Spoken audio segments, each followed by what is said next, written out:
Hi everyone, a very good morning to all of you. Today is 10th of November, and in this particular session we are going to take up the analysis of entire Hindu newspaper. We'll take all the articles along with the background as well as detailed way forward.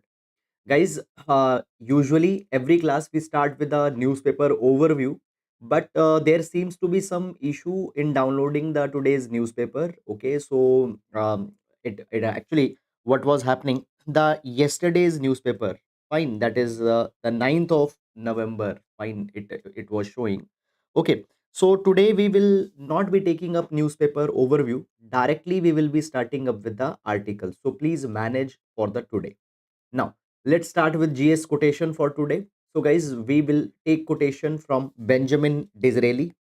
Okay, so when we read the quotation of Benjamin Disraeli says that power has only one duty, to secure the social welfare of people.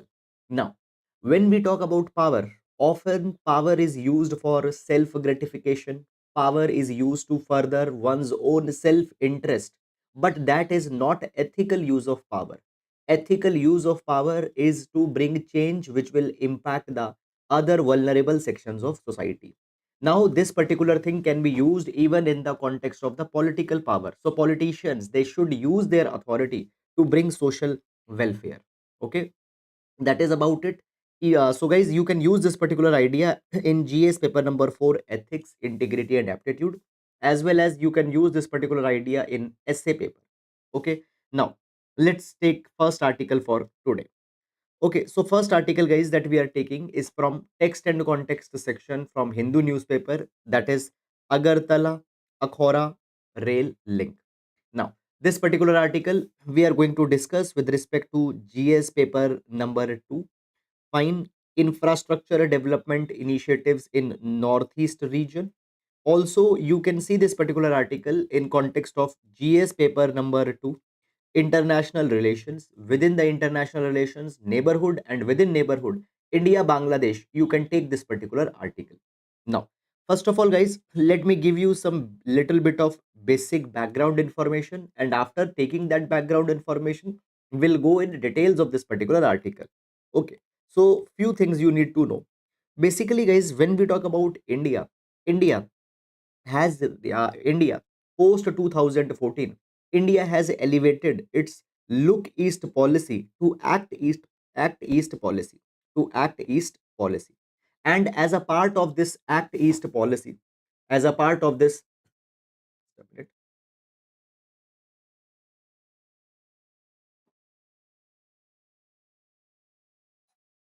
fine. Yes. And as a part of this Act East policy, what is happening? One pillar of Act East policy is integration of Northeast India with the Southeast Asia, Eastern Asia. Now, guys, understand this particular thing, that in this particular context, many of connectivity projects, etc., India takes up from time to time. And in these connectivity projects, Bangladesh happens to be a key partner for India. Now, when we talk about Bangladesh, already there are many connectivity projects that are there between India and Bangladesh. And in this particular line, one more connectivity project has been started. First of all, guys, let me tell you that you see this particular thing, guys. Fine. So please focus on this particular map here. Now, as you have this particular map here, just a minute. Fine. As you have this particular map here, so guys, here we can see that we have mainland India, and here we can see that we have the Northeast India. Now, basically, guys, when we talk about the movement of people from Northeast India to mainland India, for example, if you have to go from Tripura or Mizoram to West Bengal, Jharkhand, etc., you have to take this particular route. You have to take this particular route along with the Siliguri corridor. You have to take this particular route, and it takes a lot of time. Okay, just to reach the West Bengal, just to reach the Kolkata, it takes 30 to 35 hours. Okay, now this particular thing has actually impacted the movement of people, movement of goods, cargo, etc. So basically, connectivity projects will help in also one particular way, that we can take the route through Bangladesh, and the people from Northeast India, in less time and with less effort, they can come to West Bengal and other parts of the India. Okay, so basically these connectivity projects are very important. Now guys, in this particular capacity, as we talk about the connectivity projects between India and India and Bangladesh, there are many projects that are there, and please use this particular notes, okay, very carefully. Guys, you can download this entire synoptic notes from Telegram channel. So I will upload this usually every day. This particular synoptic notes is uploaded before the video is streamed. Today I will upload it after the video, okay. So you can download it, okay. And one more thing, that only for today, okay, it will be uploaded after the video, because frankly I really got forgot to upload it. I thought that I have uploaded it, but now the comment of Santosh Kumar said came that synoptic notes have not been uploaded. So really apologies from my side, I forgot to upload it. I will upload it after the session, okay. So now, when we talk about connectivity projects between India and Bangladesh, so these are the connectivity projects that are there, okay, and one more has been started. I will show you in the map also. So please keep this synoptic notes very carefully with you. Now, first, guys, we have this connectivity project, that is Gede railway station, Gede, that is in West Bengal, to Darshana, and Darshana is in Bangladesh. I will show you it in map also. Then second is Benapol to Petrapol. Okay, this is one more of the project. Then there is then there is a Singhabad to Rohanpur. Okay, Singhabad is in West Bengal and Rohanpur is in Bangladesh. Then Radhikapur is in West Bengal. So Radhikapur to Birol. Then Haldibadi is again in West Bengal to Chilhati is in Bangladesh. So these five projects are already existing projects. Today we will talk about the Agartala connectivity project that has been started, and there is also one more project that is going on, which is under development, and that is the Mahi Hassan railway station, which is in Assam, to Shahbazpur, which is in Bangladesh. Let's see the locations of these particular existing projects, and then we'll come on to the Agartala Akhora railway project that has recently been launched. Okay, so guys, here I have given the numbering also. So Gede to Darshana, you can see here one number. Fine. So numbering also I have given. So here you can see. Then guys, after second, the Petrepol to Benapol. This is also the one between the West Bengal and Bangladesh. Then Singhabad to Rohanpur is there. Radhikapur to Birol is here. Fine, four number. Okay. Then we have Haldibari to Chilhati. Okay. And Shahbazpur to Mahi Hassan. Okay. So these are all the projects that I have shown you in the list. Numbering I have given for the sake of your convenience. Okay. And today we are going to talk about this Akhora Agartala rail link, which I have highlighted in blue color. So you can see here in the blue color, I have highlighted it, Akhora to Agartala. Okay. Now, guys, basically what has happened, this particular project has been launched by Prime Minister of India and Bangladeshi counterpart, that is the Sheikh Hasina, Prime Minister of Bangladesh. Now, this particular project connect, will help to connect, will help to now see. Here you can see we have Agartala and here we have Akhora. So basically Agartala to Akhora will be connected. Okay, so Tripura will be connected with the Bangladesh. Tripura will be connected with the Bangladesh. Now guys, when we talk about this particular project will be used for the movement of people as well as it will be used for the movement of the goods. So basically guys, when we talk about Nishchintpur is another place in the Tripura, particularly the West Tripura. Now, Nishchintpur will be designated as the international immigration station, which will give clearances to the people who are moving from India to Bangladesh or Bangladesh to India.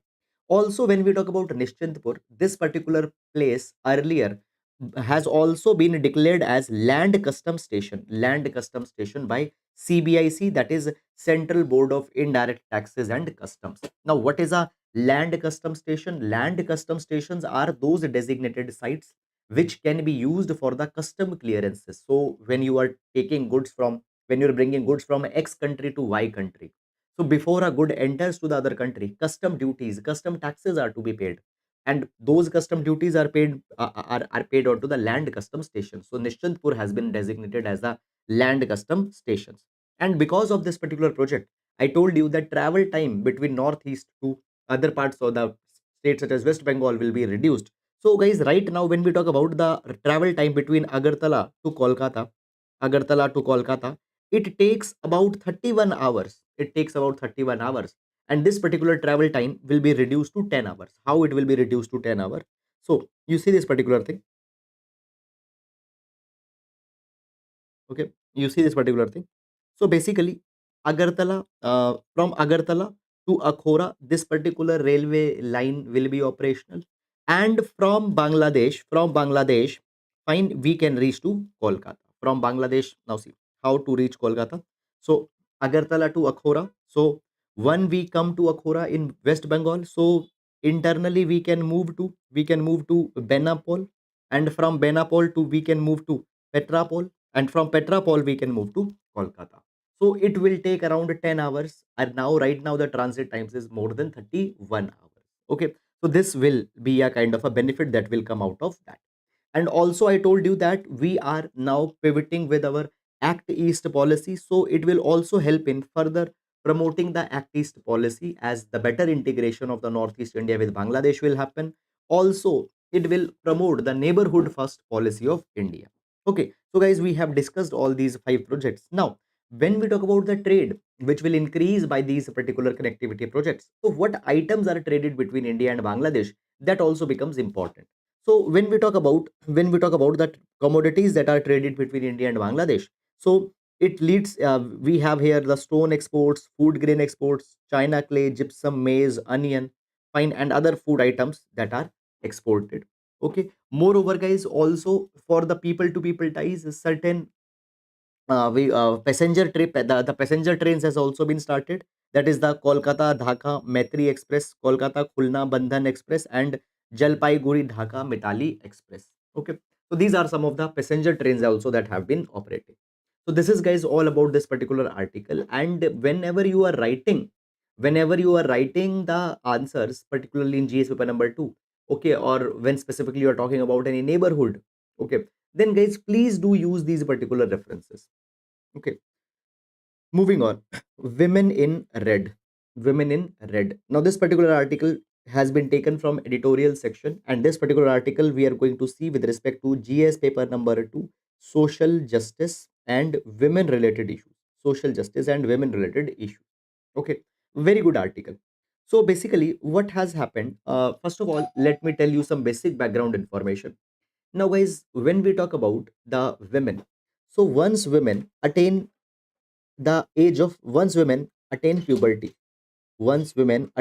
puberty, okay, and when their menstruation age begins, okay, often they don't have accessibility, or they are not able to afford the hygienic menstrual products such as the sanitary napkins, sanitary pads, etc. And because of this particular thing, often they have to face many infections and all such kind of a problem.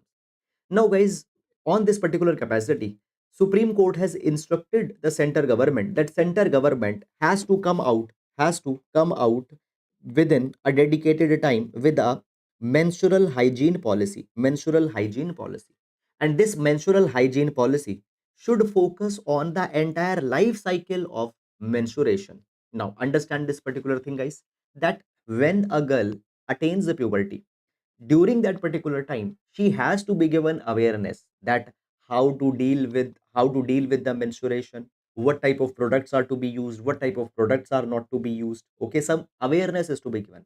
After giving awareness, those products have to be made available to them. Awareness has to be given. Okay, awareness not only to women, awareness to male has also to be given, because often menstruation has been considered as something very taboo kind of a thing. People don't discuss, people don't talk about this thing. People associate menstruation with something which is filthy, something which is bad. However, it is not that. It is just a biological natural process. So awareness has to be given. So entire life cycle of menstruation, starting from the puberty till menopause, it has to be taken up very carefully. And apart from products, there needs to be clean toilets also. Okay, All such kind of a things need to be provided in detail in a menstrual hygiene policy. Now guys, we see this particular thing that we now 75 years of Indian independence are happening, but up till now no menstruation hygiene policy has been there in India. Okay, also Supreme Court has provided this particular thing to the government, that government also need to come out with a national model of number of girl toilets per female population across government aided schools as well as the residential schools in the country. Okay, and what it means in simple terms that how many female toilets need to be there over the female students. For example, if there are 100 female students in a school, how much minimum female toilets need to be there? For example, let's say that there needs to be one toilet over every 20 girls. So it means that if there are 100 students, there need to be at least 5 female toilets. Some standard needs to be there. And guys, if I tell you, this is something which is very heartening, that um, basically when women, girls, they attain the age of puberty, they drop out of the school. Why? Because they don't have accessibility of clean toilet. Okay, now see this particular thing, with the advancement of education, with the advancement of urbanization, though we see this particular thing that the women's accessibility to menstrual hygiene products have increased. Okay, and this particular thing we can see in data also. For example, as per the National Family Health Survey 5, National Family Health Survey 5, it is provided that 73% of rural women and 90% of urban women are using hygienic method of menstruation protection. They are using sanitary pads, they are using sanitary napkins. 73% in rural and 90% women in urban India. But guys, still this 10% gap which is there in urban India, okay, and this 27% gap that is there in rural India, it is still huge. Even it needs to be plugged. Now, it has also been provided that women's education and their menstrual hygiene are very closely related, very closely linked. We have seen this particular thing with the help of our data, that women who have received 12 year or more years of education, they are more likely to use a hygienic method compared to those women who have not been to school, who have not taken the education. So education can help in promoting the menstrual hygiene in women. Okay, then guys, also it has also been provided that we also need to recognize in this menstruation policy that because the safe menstruation is not there, women are dropping out of the school, clean toilets are not there. Okay, there is a stigma, so therefore people are not talking it. This has been made as a taboo. Okay, so this is something which also needed to be addressed into this in this particular policy. And not only policy will do, because fine, now having a policy is just like making a plan. You need not to have a plan, you need to follow it. And for following it, resources are to be given, implementation is to be emphasized. So this is something that has to happen in this particular direction. I hope you have understood it, and now we'll move to the next article. Okay, now we have this article, why has the government issued a directive on deep fake? Why has government issued directive on deep fake? Now this particular article will see with respect to GS paper number 3, cyber technologies. Cyber technologies. Okay, and we will also use it as a in ethical AI. Ethical AI, GS paper number 4. How ethical AI, we will see this particular thing when we will discuss this article. Now now guys, understand this particular thing, that as we talk about artificial intelligence, which has increased so much, and often it is said that artificial intelligence will bring many benefits to humanity. For example, productivity will be increased, efficiency will be increased. Okay, and it will assist the human. But at the same time, there is the dark side, ugly side of artificial intelligence also. And this ugly side is the deep fake. First of all, guys, let's understand that what deep fakes are, and then we'll understand that why this deep fake article has come in the news, what recently government has done to reduce these deep fakes. So what is a deep fake? Let's understand this particular thing, guys. So in very simple terms, deep fakes are synthetic media, synthetic videos, which has been created from the scratch by using the artificial intelligence. Deep fakes are the fake videos in which you can show a person doing certain activity or saying certain things which actually in real life that person has not done or has not said. Okay. And we often find this particular thing that these deep fakes, their prevalence has increased. And according to a cyber security firm, that is the Sci Pharma, it provides this particular thing that there has been 230% increase in the deep fake usage, and cyber criminals, scammers are using these deep fakes for notorious purposes. And the most notorious use of these deep fakes is to make pornographic videos of celebrity and other people. Okay, so this is the deep fake that they are being used now, guys. When we talk about deepfakes, since 2017 prevalence of deepfakes have been increased, where videos, audios, images are being created by the help of the artificial intelligence. Let's discuss deep fake in little bit more detail. So basically, guys, when we talk about deep fake, so deep fake videos are made by the usage of a particular kind of a technique, that is by using generative adversarial network, GAN. So by using generative adversarial network, GAN, deep fakes are made. Now how these deep fakes are made? So basically, guys, understand this thing. Layer 1, layer 1, there will be a source library. There will be a source library. Okay. Now understand this particular thing. Suppose suppose there is a cyber hacker. Suppose there is a s- the, so- suppose there is a person who wants to make a deep fake video of some celebrity or deep fake video of a person. Now, you know this particular thing that on internet, large number of photos and videos of celebrities, politicians, they are already available. So there, as much as possible, photos, videos, okay, of the celebrity or politician or any person whose deepfake videos to be made, that will be pooled. That will be pooled. Okay. And this particular pool will be studied by software who are working on artificial intelligence. What they will do? They will detect the subject's facial expression. They will detect the subject's tone, voice, their movement, how they talk, how they move, okay, their body language. All this will be studied very carefully in these hundreds and thousands of images and pictures. And on the basis of that particular thing, a new video will be prepared. A new video will be prepared. Okay. And then, guys, what will be happening, there will be one more there will be then, okay, then there will be along with that, just a minute. Along with that, there will be one more software there will be one more software that will be used, second software, which will detect the signs of forgery,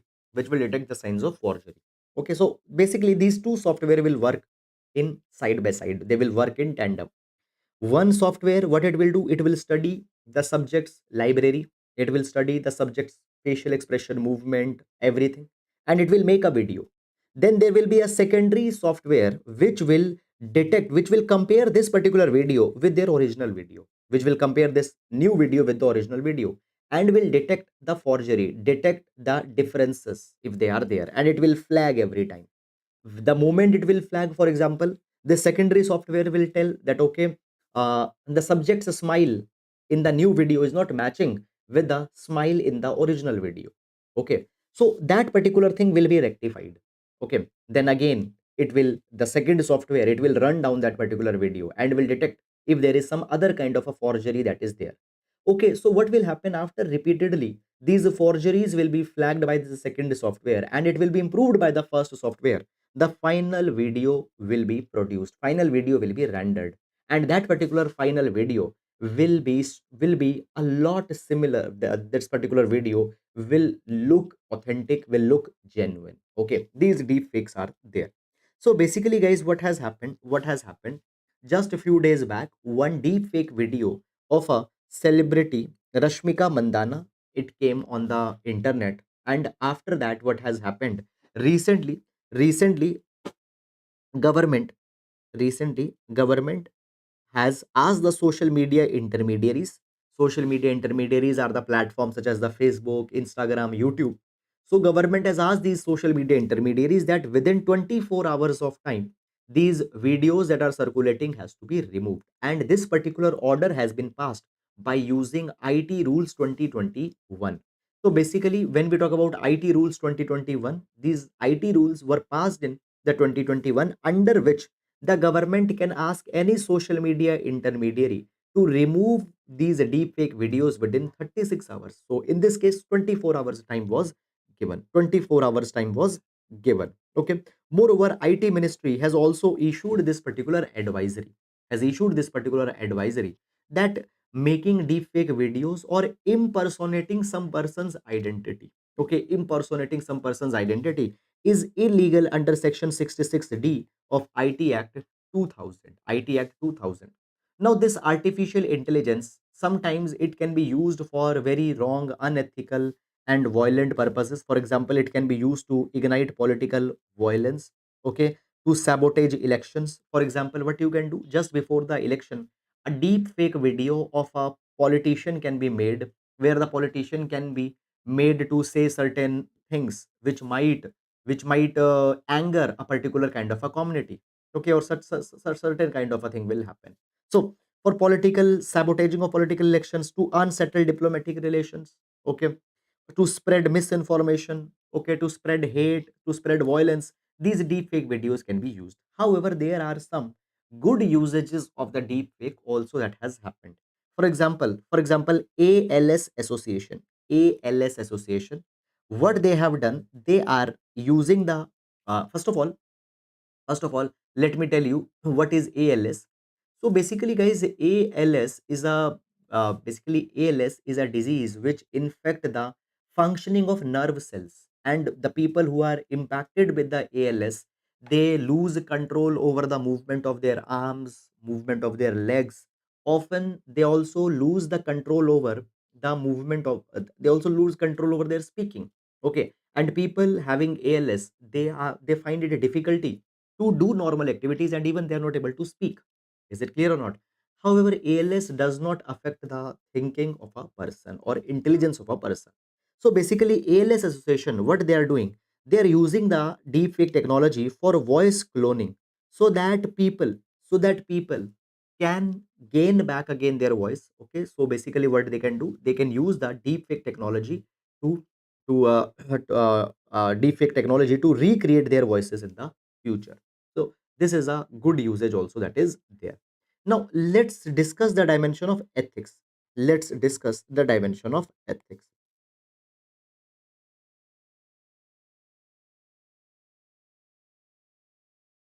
Now, there is a saying by Potter Stewart.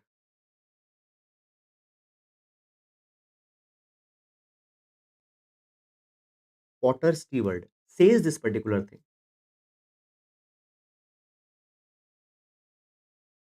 Ethics is knowing the difference between what you have a right to do and what is right to do.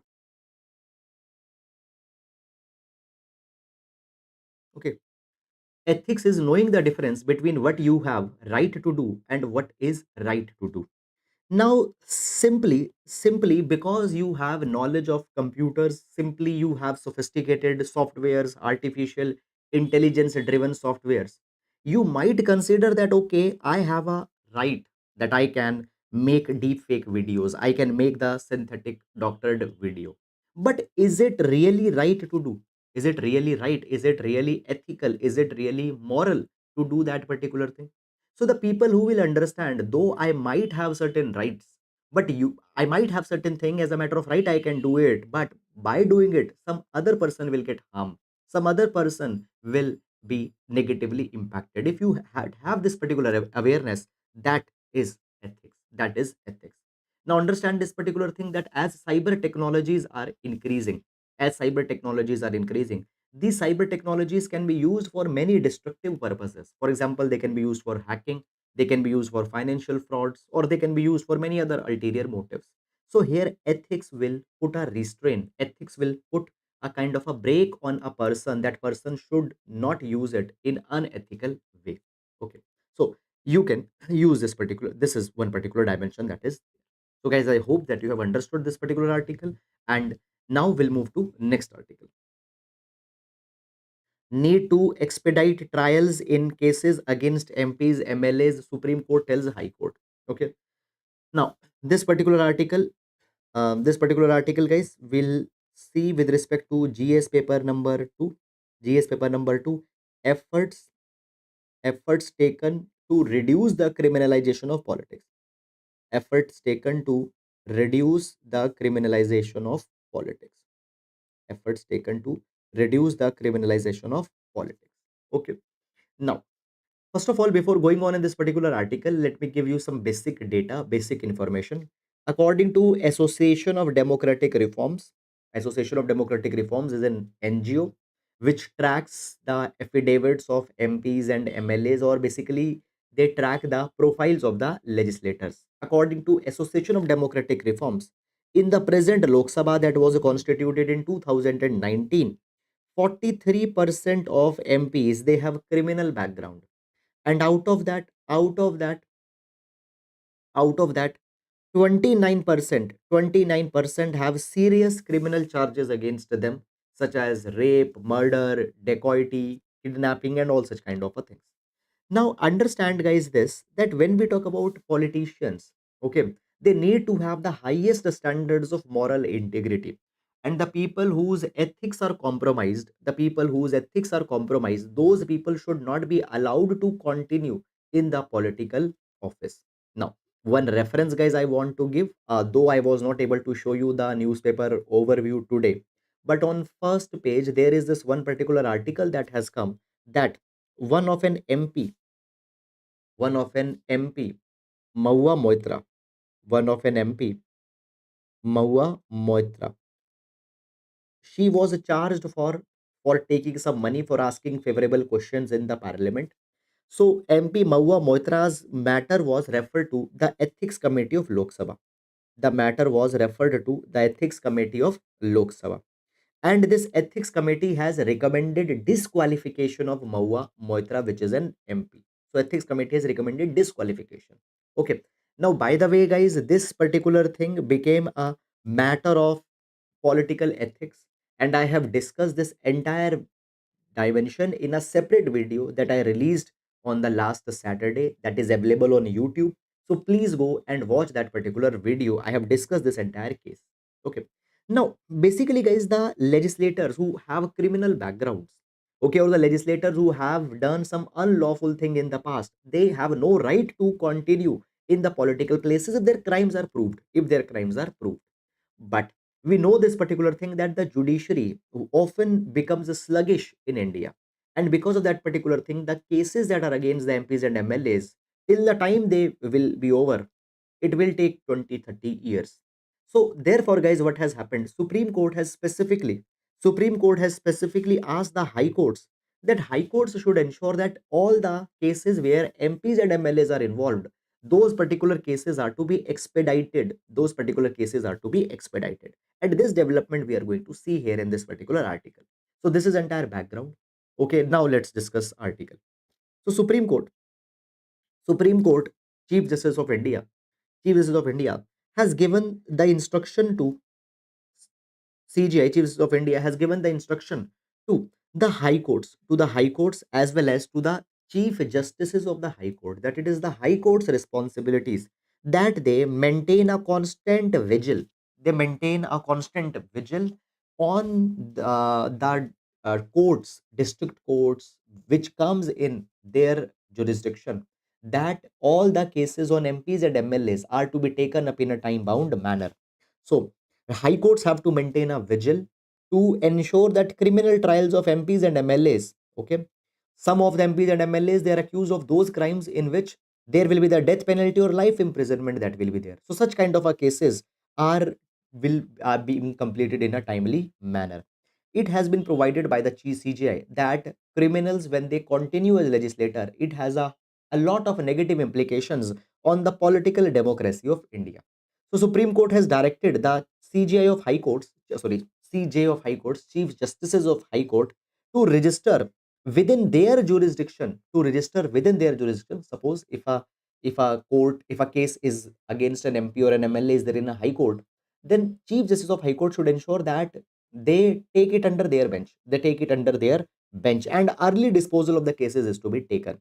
Then also it is provided that those cases who are at the level of district, basically who are into the district judiciary, or the cases who are under the district judges. So district judges need to be given the responsibility to allocate a special designated court to try all these particular cases, and that particular designated court also should give first priority to those cases where the offense has the death penalty as a punishment or life imprisonment as a punishment.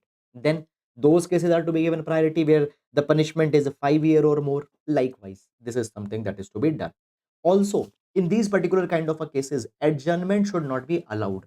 Okay, there should be no adjournment until unless there is a rare or compelling situation. So if you remember, 2 3 days back, Supreme Court has said that this tariq pe tariq culture is a very big problem in judiciary. What is this tariq pe tariq culture? So basically, basically we find this particular thing that when there is some kind of a case, adjournments are given. Okay, so such adjustment should not be there. Also it has been provided that a special bench of a state should monitor the progress of these particular trials, okay, whether they will be completed in a time bound manner or not. So all these particular directives have been given by Supreme Court, and it is going to be a very important part of the reform which will reduce the criminalization of politics in India. Okay, now moving on. Acknowledge India's economic success too. Acknowledge India's economic success too. Now, guys, this particular article is talking about that how economically India has performed in past 9 years or so. This particular article is saying that India has made a lot of rapid economic progresses, and we should acknowledge that. We should not all the time criticize the Indian economy. Now, so here some of the data that are given. Okay, and guys, see here now. Let's take one opportunity to make one point clear by the help of this particular article. So, what happens often when we discuss the articles on the business page, we find that articles are giving the detail that okay, this month export reached to this number, this month inflation is this, okay, or something like that. Then I say that you need not to go in all these particular articles because the information that is given, it will change next month.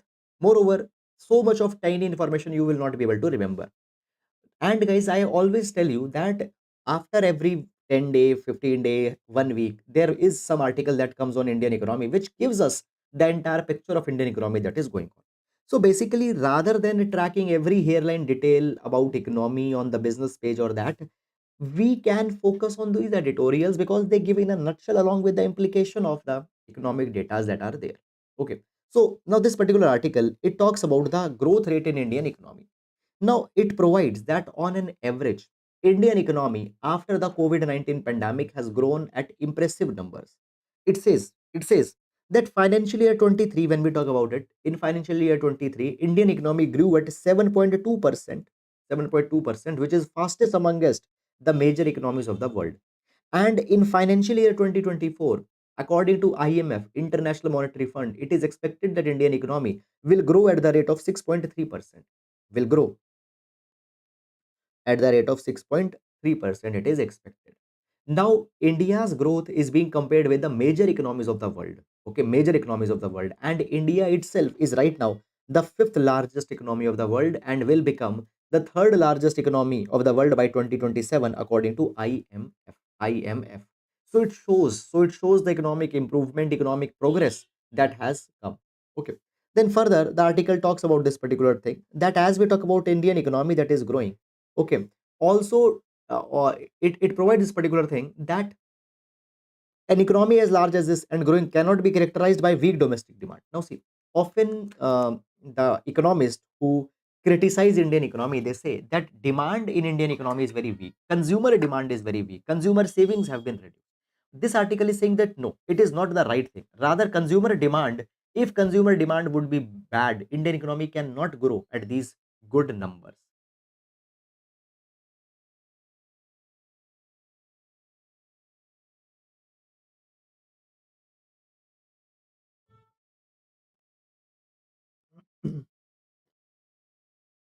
Okay. Now, article provides this particular thing that post 2014, large number of economic reforms have been taken. For example, post 2014, there is an upward trend in net FDI that has been received in India, foreign direct investment that has been received in India. Foreign investors, they see India at a favorable sweet spot. This is the reason that FDIs have come. Moreover, we see this particular thing that insolvency and bankruptcy code came in 2015. Now, what is insolvency and bankruptcy code? Now, guys, often what happens? Let's say there is an industry, XYZ company, XYZ corporation. Now, this XYZ corporation was making losses for so many of the years, and now the board of this particular XYZ corporation, they have decided to declare insolvency. Okay, they decided to declare the insolvency and bankruptcy. Now, what will happen? This particular proceeding. Now, whenever a country declares itself a bankrupt, okay, what happens? What happens? All their assets will be sold, and their first of all, even more basic things. When a person declares their bankruptcy, there are assets and there are liabilities. There are assets and liabilities. When your assets are less than your assets are, let's say, 100 rupees and your liabilities are 200 rupees. Okay, and there is no possibility that a financial turnaround can be made. Okay, then a corporate, they can declare their bankruptcy. Now, guys, earlier when a bankruptcy used to be declared, okay, you after that, assets of that particular company will be sold, so that the people who have given the loan, some amount of money should be given to them. Now, this particular process used to take a lot of time. But with the coming of insolvency and bankruptcy code in a dedicated time bound manner, all these particular proceedings are to be cleared. By this particular thing, even the NPAs have been reduced, non performing assets have been reduced. Why? Because main number of times the loans are given to these corporates who have failed by the banks. Okay, and as money is not coming back to the banks, their NPAs used to increase. But their NPAs have been reduced. Okay, also, it has been provided that the demonetization of 2016, it has reduced black money. Now, obviously, you can always debate this particular thing, because many of the economists say that no, black money has been reduced. 99.3% of currency already came back. But article says that demonetization has reduced the black money also. Further, GST was rolled out in 2017, and with the coming of the GST, it has been said that fragmented markets, fragmented tax system that was there in India, it has been consolidated. And we see that every month now, we see that record GST collections are being done. By that, government is getting more revenue, and that revenue can be used for developmental activities. Secondly, it has been provided that when we talk about the corporate tax, corporation tax, in 2019, corporate tax was reduced. And today, India has one of the lowest corporate taxes. And as corporate taxes will be reduced, what corporates will do? Corporates can see, as the taxation is going down, they will have reserve pools. That reserve pool money they can use for better investments. They can hire more people, and this will improve the corporates sentiment. This will also improve the market sentiments, and more investors will come. They will start business. Ease of doing business in India will be improved. Okay, then after that, article says that government has also focused on inclusive growth, sabka saath, sabka vikas, and by that, a lot of people have been uplifted from poverty. And when we talk about poverty specifically, according to Niti Aayog, multi-dimensional poverty index that was released recently by the Niti Aayog. Okay, so it has been provided that 13.5 crore Indians have escaped multidimensional poverty between 2015-16 and 2019-21. Okay. Then finally, the article also provides that agriculture sector has also improved. Okay. And by that, the fruits, vegetables, dairy, livestock, all of these particular things, their growth rate have improved. And farmers might get doubled their income. So Dulwai Committee,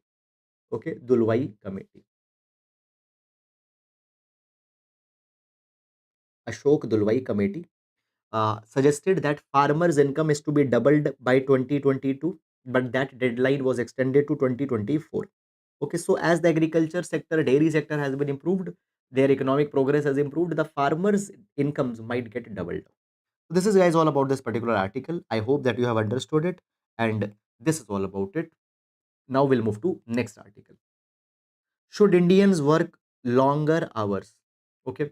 Now we'll see this particular article with GS paper number 3 economy. GS paper number 3 economy, human resources. We will take this particular article. Okay. Now, recently, guys, what has happened? Recently, what has happened? Infosys founder, Mr. Narayan Murthy, Mr. Narayan Murthy, founder of Infosys, he said that Indians should work at least 70 hours or more per week. This particular thing has started a debate. There are many people who say that yes, it is a right thing. People should work more than 70 hours. This young generation does not know how to work. They are not hardworking and all such things that comes. On another hand, there are another group of people who say that no, for such long hours, you cannot be productive. Though you are putting hours, but your productivity decline. So, if a person is able to achieve more in less number of hours, then that is fine, equally good. Now, the article says this particular thing that see, when we talk about the period between 1990s to 2020s, Indian work 7 to 6 hours per day on an average.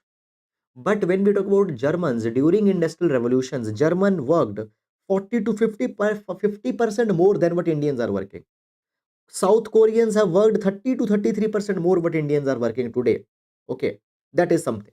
So basically, it is said that long working hours actually help, and maybe because of the long working hours, Germany, South Korea, their economic improvement has happened such rapidly. But now these are the times, these are the old times. As per the present times, ILO, International Labour Organization, they had provided that maximum working hours should be 8 per day or 48 hours per week should be the maximum working hours, and India has ratified the ILO convention designated 48 hours week, 48 hours work week. Okay, India had rectified it. Now, so going from 48 hours to 70 hours means we are going 200 years back when industrial revolution came. So industrial revolution came 200 years back, labor regulations were not there. So it is saying that going back to 70 hours per week will be like going 200 years back. Now, basically, guys, also you need to understand this particular thing that when we talk about Germany, South Korea, their workers have to work that much. Why? Many things. They had labor shortages, particularly after the World War II. A lot of labor shortages happened in Germany and Japan. So they have to make their existing people work. India, we don't have any labor shortages. We have excessive labor. Now, when we talk about the neighboring countries, for example, Germany, right now, a worker in Germany works 34 hours a week. In Japan, a worker works 37 hours a week. In Pakistan, they work for 47 hours. Bangladesh, they work for 47. Bhutan, 51. Sri Lanka, 36. Okay, India is averaging at 48 hours. So, as per the present standards, India is at an average number. We are not working less, though we are not working 70 hours, but we are also not working less also. Okay. Moreover, it has been also be provided as idea of 70 hour per work per week. It is not in line with the standards of developing nations. Moreover, guys, it will also lead to many other problems also. Understand this particular thing. Guys, when we talk about the female labor force participation rate in India, female labor force participation rate in India is anyhow very low. Anyhow, it is very low. And when you will nudge the existing labor to work more and more, more and more, employer need not to hire more laborer, need not to hire the female laborers. Now, understand this particular thing, guys, that when we talk about women, women might find a difficulty for 70-hour work week. Why? Because they work in double shift. One shift is their economic shift, and second shift is their domestic shift. Okay. So now see this particular thing. You increase their economic shifts time, but their domestic shift is still there. Okay. This particular thing will go against the female labor force participation rate. Moreover, guys, it is provided that when we talk about the productivity, okay, productivity is to be assessed per hour. Productivity per hour was $8 for India, and it is $69.8 for Germany. And high productivity of Germany is because of the automation. It is because of the machinery that is being used. Okay. Now it has been provided by Niti Aayog that when we talk about our expenditure in R&D, we spend around 0.67% equivalent of GDP in R&D. So we have lowest investment in research and development, and because of this particular thing, we are not able to adopt the tools, we are not able to adopt the machinery, we are not able to adopt the technologies which can increase the productivity of the workers. So we need to invest in tools, machinery, okay, technology to increase the productivity, and just by putting more hours is not going to increase the productivity. We need to introduce AI technology to enhance the workers efficiency. This is something that has to be done. Moreover, India has a severe job crisis. Okay, jobs are not there. So there are these suggestions that are being given that rather than rather than increasing the working hours of the existing labor force, we need to look for hiring more people for doing the more work. Okay. This is guys all about this particular article. And now let's move to next article. Sorry, main this question. So question for today is this. India being a capital starved has a saving rate gap mirroring India being capital starved has a saving investment gap mirroring the current account deficit. The priority is to optimize infrastructure and industry operations. Comment. Okay, fine. Now, just a minute. Okay. Now, guys, this particular article will take with GS paper number 3, and the if I give you the reference, you can answer this particular answer on the basis of the GS paper number 3 article that we have discussed in editorial. So that is all, guys, about it. I hope that you have understood it. Okay, and now moving to the next article. Now, with this, we come to an end, and tomorrow we will be discussing the questions on and newspaper articles that we do every day. Till then, please ensure that you are revising your articles, because often when revisions are not proper or revisions are not up to the pace, it leads to a problem that you are reading but you are not able to retain. Okay, and there is one particular question also. uh, Sir, my problem is this week, if I complete geography after like few days, if I read it again, it's like a new subject. See, that is because your memory does not works like a computer that you saved a file and it will be there after 2 years also. You need to revise it again and again. Okay, spaced repetitions have to be given. So if you have invested 20 days and you have revised the geography and you have done your entire geography, you will leave it, or 15 days it will go away. So every day you have to schedule some 2 hours 3 hours of slot only for revision. Okay, so that is, guys, about it, and that is all. Thank you so much.